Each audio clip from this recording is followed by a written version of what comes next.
Hi, I'm Susie Sivkov.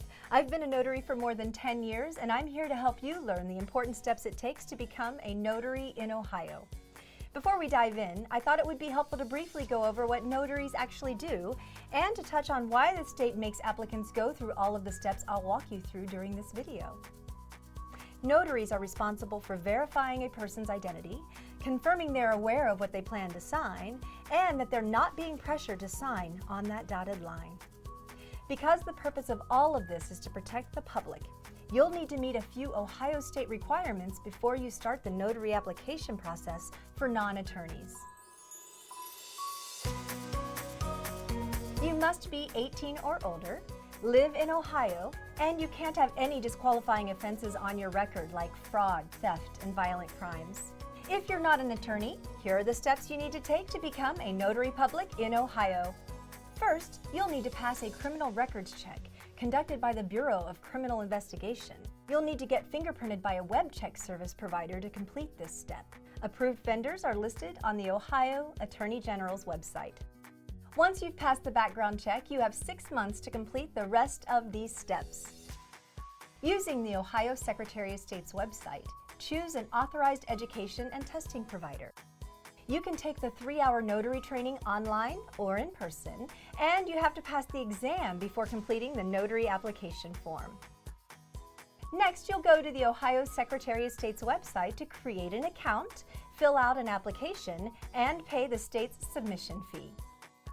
You'll upload a PDF copy of your BCI criminal records check, your training class and test certificates, as well as an image of your signature.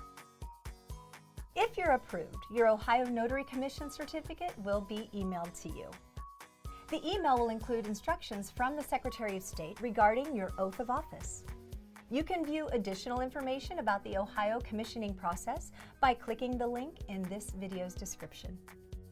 Next up, you'll need to buy your official Ohio notary stamp.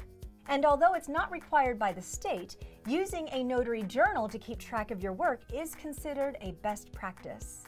These tools lend trust to the transaction. They help protect the public, and they help protect you if any of your notarizations are questioned. There are a lot of optional supplies to help you carry out your day-to-day notary work too. Consider using a guidebook that shows you the security features to look for when you check a signer's ID.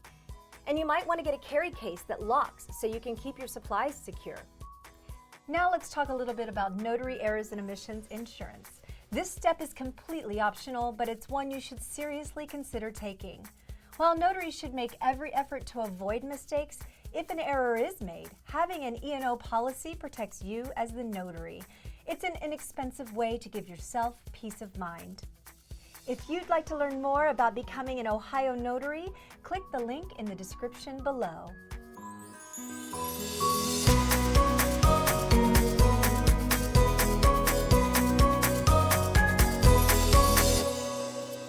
Visit nationalnotary.org/Ohio to get started today.